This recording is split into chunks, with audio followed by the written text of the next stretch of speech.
ये खूबसूरत सा दिखने वाला आइलैंड इतना खौफनाक और भयानक है कि जब यहाँ पे लोग जाते हैं तो यही सोचते हैं कि हमारे साथ तो वो नहीं होगा जो कुछ साल पहले हुआ था। तो ये म्यांमार का रामरी आइलैंड है जो कि उनके कोस्ट में पाया जाता है। और वर्ल्ड वॉर 2 में यहाँ पर ऐसा कुछ हुआ था कि आपके रोंगटे खड़े हो जाएंगे। तो बात ये है कि 1945 में जापानीज फोर्सेस ने इस आइलैंड के ऊपर कैप्चर किया हुआ था, कब्जा किया हुआ था। और इस आइलैंड की स्ट्रेटेजिक और जियोपॉलिटिकल इंपॉर्टेंस काफी ज्यादा थी। मतलब यहाँ पे आप एक एयर फोर्स की बेस बना सकते थे दुश्मन के ऊपर नजर रखने के लिए और अटैक करने के लिए। लेकिन एक दिन ब्रिटिश फोर्सेस ने अटैक कर दिया और जापानीज फोर्सेस को रिट्रीट करना पड़ा, पीछे हटना पड़ा। उसकी वजह ये थी कि वो लोग नंबर्स में बहुत कम थे और ब्रिटिश फोर्सेस के पास काफी मॉडर्न वेपन्स थे जो कि जापानीज के पास नहीं थे। लेकिन जापानीज फोर्सेस सरेंडर नहीं करती और वो लड़ने का फैसला करती है। लेकिन रिट्रीट करते करते वो एक स्वैम्प जिसको हम दलदल कहते हैं उधर जाके रुकते हैं। लेकिन ये उस तरह का दलदल नहीं था जिसमें इंसान समा जाता है। इसको इंग्लिश में मैंग्रोव स्वैम्प कहते हैं। यहाँ पे ऐसे दरख्त उगते हैं जहाँ पे मछलियाँ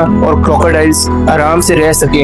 ये पानी में खास करके दलदल में उगते हैं और इन्हीं तरह की जगहों पे इन दरख्तों की जड़ें भी काफी मजबूत होती हैं और ज्यादातर ये साहिल में ही पाए जाते हैं, यानी कि आइलैंड्स या फिर समंदर के कोने पे। तो वहाँ पे जापानीज फोर्सेस जाके छुप गए। लेकिन यही इनकी सबसे बड़ी गलती थी। उस दलदल में सॉल्ट वाटर क्रोकोडाइल्स थे जो कि सबसे अग्रेसिव प्रीडेटर्स होते हैं। ये लोग 20 फीट तक अपना कद बढ़ा सकते हैं और इनका वजन 200 पाउंड होता है और इनको सबसे अग्रेसिव क्रोकोडाइल्स कहा जाता है। और जापानीज फोर्सेस उन्हीं की टेरिटरी में घूम रहे थे। और फिर जब रात हुई तो सोल्जर्स को आवाज आना शुरू हुई कि कुछ उनके पास आ रहा है। जैसे कि क्रोकोडाइल जब पास आता है तो पानी में उसकी आवाज होती है। और फिर सोल्जर्स ने चीखें मारना शुरू कर दी। उनके ऊपर किसी ने अटैक कर दिया और जो वहाँ पे बाकी सोल्जर्स थे उन्होंने फायरिंग शुरू कर दी। लेकिन ये ब्रिटिश ट्रूप्स का अटैक नहीं था, ये उन्हीं क्रोकोडाइल्स ने अटैक किया था जिनके घर पे वो जापानीज फोर्सेस बैठे हुए थे। वो सोल्जर्स बिल्कुल हेल्पलेस थे, वो कुछ नहीं कर पा रहे थे। कहा जाता है कि उन 1000 जापानीज सोल्जर में से कम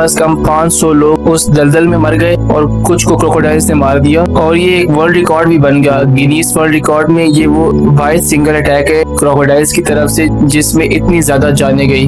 और जो बाकी 5 मिनट सोल्जर्स बच गए थे, जब वो स्वयं से बाहर निकले किसी भी तरह क्रोकोडाइल से अपनी जान बचा के, तो उनको ब्रिटिश फोर्सेस ने मार दिया। और बाद में ये कहानी ब्रिटिश फोर्सेस नहीं बताई और कुछ 1-2 सोल्जर्स जो बच गए जिंदा। वो आइलैंड 1948 में जब म्यांमार ने इंडिपेंडेंस हासिल की ब्रिटिश से, तब म्यांमार को मिला। तब तक उसके ऊपर ब्रिटिश का ही कंट्रोल था। और जो लोकल थे उस आइलैंड के, जो वहाँ पे रहते थे, उन्होंने ब्रिटिशर्स को कहा कि अगर आप क्रोकोडाइल्स को ना छेड़े तो वो आपको कुछ भी नहीं कहेंगे, उन जगहों पे ना जाएं जहाँ पे वो रहते हैं। अब ऐसा कोई बैन नहीं लगाया म्यांमार ने, ना ही म्यांमार में इतनी अच्छी गवर्नमेंट थी कि वो बैन लगाती। वो अपने मसलों और सिविल वॉर्स में लग गया और वो इस आइलैंड को भूल ही गया। और जैसा कि मैंने आपको पहले बताया कि अगर क्रोकोडाइल्स को ना छेड़े, वाइल्ड लाइफ को ना छेड़े, तो कभी भी वो आपके ऊपर अटैक नहीं करते। लेकिन आइलैंड मशहूर हो गया पूरी दुनिया में। और जो सबसे मजे की बात है कि रामरी आइलैंड आज भी सॉल्ट वाटर क्रोकोडाइल्स का घर है और आज भी वहाँ पे जो दलदल है वहाँ पे ये क्रोकोडाइल्स रहते हैं। लेकिन अफसोस की बात ये है कि खूबसूरत सा आइलैंड अपनी हिस्ट्री में एक डार्क चैप्टर लिखवा गया, जो कि शायद जापानीज फोर्सेस को भी नहीं पता था कि उनके साथ ये होने वाला है। उनको अगर पता होता कि यहाँ पे क्रोकोडाइल्स है तो शायद वो कभी भी उस जगह पे ना जाते। लोगों ने डॉक्यूमेंट्रीज में हर जगह बस यही बताना शुरू किया कि इस आइलैंड पे मत जाओ, ये बहुत खतरनाक है। और आपको तो पता है मीडिया हर चीज को बढ़ा चढ़ा के पेश करता है। तो आई होप आपको आज का वीडियो पसंद आया होगा। मिलते हैं नेक्स्ट वीडियो में। अगर अभी तक आपने चैनल को सब्सक्राइब नहीं किया तो चैनल को जरूर सब्सक्राइब कर दो और कमेंट बॉक्स में अपना ओपिनियन इस बारे में जरूर लिखना।